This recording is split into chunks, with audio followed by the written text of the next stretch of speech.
दोस्तों आज की वीडियो में जो मैं डिस्कस करने वाला हूँ ये आईआईटी 2025 में आया है और ये क्वेश्चन यूनिट एंड डायमेंशन से है। ये क्वेश्चन दोस्तों बड़ा ही छोटा है और बहुत ही लॉजिकल है। जिन जिन बच्चों ने इस क्वेश्चन को थोड़ा सा लंबे तरीके से करने के लिए सोचा और शॉर्ट मेथड नहीं सोच पाए वो इस क्वेश्चन में उलझ गए और कम से कम क्वेश्चन में 10 मिनट बर्बाद कर दिए। तो क्वेश्चन देखो आपके स्क्रीन पर दिख रहा है, इसमें देख सकते हो क्या लिखा है।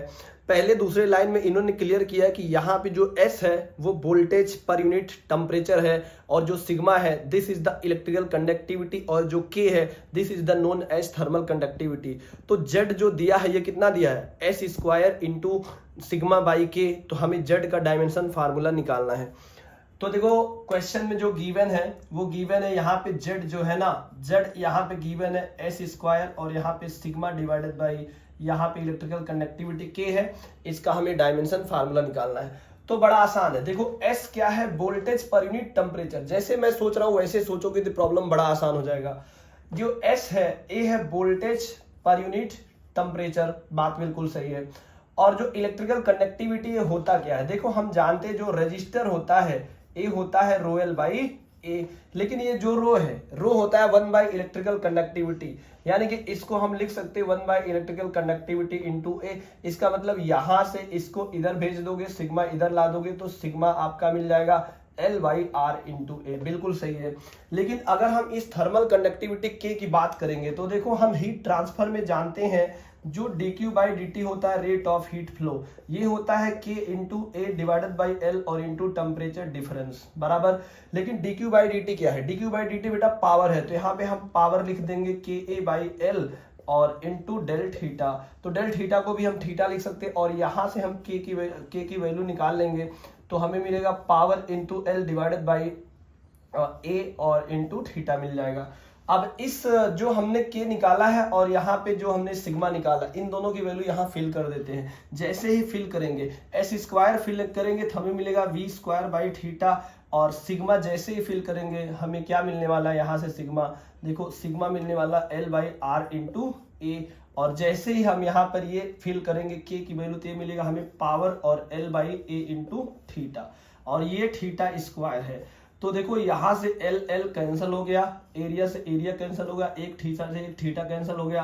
तो हमें मिला क्या है, हमें मिला V स्क्वायर बाई आर और इंटू 1 बाई थीटा मिला है और इंटू 1 बाई पावर मिला है। आपकी जानकारी के लिए बता दूं कि जो V स्क्वायर बाई आर है this is the electrical power. Register में जो पावर लॉस होता है वो इस V स्क्वायर बाई आर होता है ना।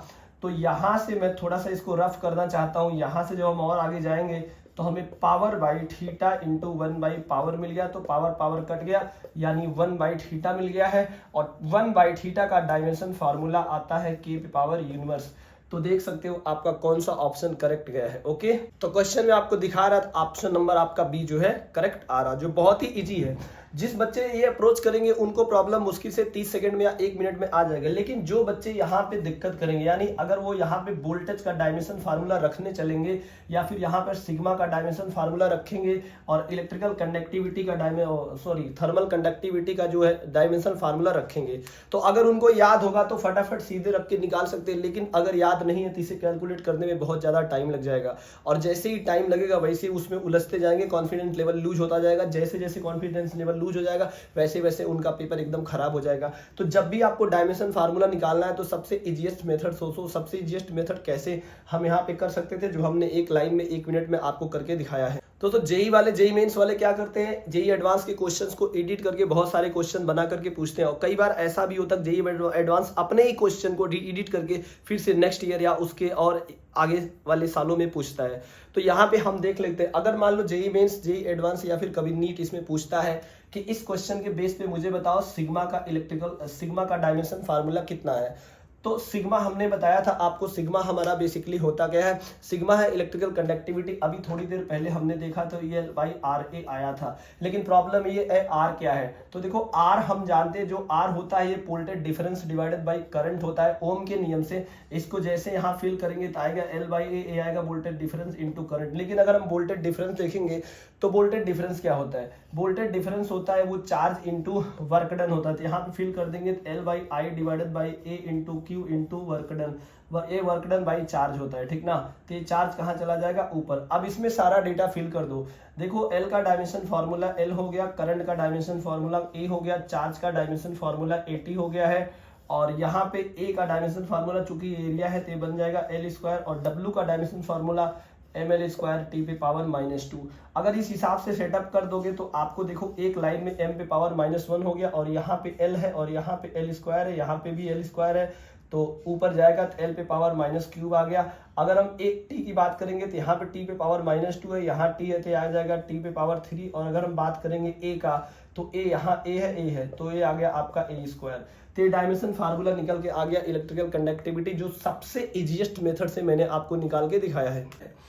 तो थर्मल कंडक्टिविटी का डायमेंशन फार्मूला निकालने के लिए बड़ा आसान है। हमें पता है कि थर्मल जो पावर होता है ये होता है K times A divided by L into temperature difference heat transfer में। तो बहुत आसान है, हमें थर्मल कंडक्टिविटी चाहिए तो थर्मल कंडक्टिविटी यहाँ से हो जाएगा power L divided by A into theta, जहाँ पे थीटा को हम टेम्परेचर डिफरेंस लिखते हैं।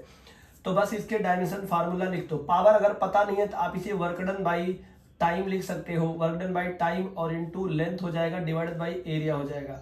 तो अब वर्क डन का डायमेंशन फार्मूला क्या होगा, वर्क डन का डायमेंशन फार्मूला होता है एम एल स्क्वायर टी पे पावर -2, और लेंथ का डायमेंशन फार्मूला होता है एल, और टाइम का डायमेंशन फार्मूला होता है टी, और एरिया का डायमेंशन फार्मूला कितना होता है एल स्क्वायर, है ना। तो इसको जब सॉल्व करोगे तो यहाँ से आपको मिल जाएगा m, और l पे पावर कितना मिलेगा, यहाँ l क्यूब है, यहाँ ये आपको l पे पावर -1 मिलने वाला है, और t पे पावर कितना मिलने वाला है -3 मिलने वाला है, और यहाँ जो है थीटा भी तो रहेगा ना, इधर भी थीटा है, t पे पावर -3 और थीटा का केल्विन पे पावर -1। तो आपका डायमेंशन फार्मूला मिल गया थर्मल कंडक्टिविटी में, जो बड़े आसानी तरीके से आप निकाल सकते हो। लेकिन अगर इससे बढ़कर के जेईई मेंस नीट एडवांस वाले ऐसा पूछते कि जो इन्होंने एस डिफाइन किया था, एस का मतलब है potential difference per unit temperature, उसका डायमेंशन फार्मूला निकालो, तो बड़ा आसान है। देखो एस जो होगा potential difference divided by temperature होगा, तो पोटेंशियल डिफरेंस जो होता है बच्चा ये work done by charge into theta होता है। तो बस यहाँ पे वर्क डन का डायमेंशन फार्मूला लिख दो, ए हो जाएगा एम एल स्क्वायर टी पे पावर -2, और डिवाइडेड बाई चार्ज का डायमेंशन फार्मूला जो होता है 80 होता है, और यहाँ पे जो थीटा इसका डायमेंशन फार्मूला के बन जाएगा। यहाँ पे ए क्या है एम्पियर है, टी क्या है टेम्परेचर है। तो अब अगले लाइन में यहाँ पे एस का डायमेंशन फार्मूला बड़े आसानी से लिख सकते हो, कैसे, यहाँ पे देखो m नीचे कुछ भी नहीं तो m डायरेक्ट कॉपी हो जाएगा। इसके बाद यहाँ पे l स्क्वायर है लेकिन नीचे l कहीं पे है नहीं, तो यहाँ पे l स्क्वायर जो है सीधे आ जाएगा। ऊपर t पे पावर -2 है लेकिन नीचे भी t है, तो ये बन जाएगा t पे पावर -3। अब यहाँ पे a है, ऊपर कहीं a नहीं है तो a पे पावर -1 हो जाएगा, जिसको हम एम्पियर बोलते हैं, और यहाँ पे k पे पावर -1 आ जाएगा। इस तरह से आप इसमें से जो क्वेश्चन से किसी भी तरह का अगर डायमेंशन फार्मूला लिखता है तो आप बहुत आसानी से निकाल सकते हो। लेकिन दोस्तों यहाँ पे समस्या नहीं है, जेईई एडवांस वाले इस क्वेश्चन में डायमेंशंस भी पूछ सकते थे। डायमेंशंस क्या है, डायमेंशंस है कि डायमेंशन फार्मूला पे जो पावर आ रहा है ना, इसे हम डायमेंशन बोलते हैं। या फिजिकल क्वांटिटी, कोई भी जो फिजिकल क्वांटिटी है उसका जब यूनिट निकालते हैं तो उसके फंडामेंटल यूनिट पे जो पावर होगा उसको हम डायमेंशंस बोलते हैं। जैसे अगर हम बात करेंगे कि मान लो थर्मल कंडक्टिविटी का डायमेंशन हमसे पूछा जाता है, तो थर्मल कंडक्टिविटी का डायमेंशन पूछोगे तो इसके डायमेंशन फार्मूला के मास पे पावर कितना है 1 है, तो थर्मल कंडक्टिविटी का डायमेंशन मास में कितना है 1 है। लेंथ पे पावर कितना है देख सकते हो, l पे पावर -1 तो डायमेंशन -1 होगा, t पे पावर -3 है तो डायमेंशन -3 होगा, k पे पावर -1 है तो डायमेंशन -1 होगा। सिमिलरली अगर ये डायमेंशन हमें s का पूछें तो हम क्या लिखेंगे, मास में 1 है, लेंथ में 2 है, और टाइम में -3 है, एम्पियर में -1 है, और k में -1 है। इस तरह से हम डायमेंशंस भी निकाल सकते हैं। तो यहाँ पे कुल मिला के 2 तरह के सवाल बनाए जा सकते हैं। पहला जो हमने बता दिया आपको, किसी भी क्वांटिटी का डायमेंशन फार्मूला पूछा जा सकता है, और दूसरा यहाँ से डायमेंशन पूछा जा सकता है, जो मैंने आपको एक्सप्लेन कर दिया है। दोस्तों इस छोटे से वीडियो को आपको बहुत तरह की लर्निंग मिली होगी। सबसे पहले कि हम कोई भी क्वेश्चन करेंगे तो जेईई मेन, जेईई एडवांस या नीट का क्वेश्चन करने के लिए हमें अपने थॉट प्रोसेस को सबसे छोटे प्रोसेस से लेके जाना होगा, यानी जो सबसे इजीएस्ट मेथड है उसे अप्रोच करना होगा। जैसे कि हमने सबसे इजीएस्ट मेथड अप्रोच करके यहाँ पे जो गिवन क्वांटिटी जर था उसका हमने डायमेंशन फार्मूला निकाला था। तो चलो दोस्तों आज की वीडियो को हम एंड करते हैं, और वीडियो पसंद आया तो लाइक शेयर और सब्सक्राइब करिए चैनल को, ताकि मैं और भी अच्छी वीडियोज आपके लिए ला सकूँ।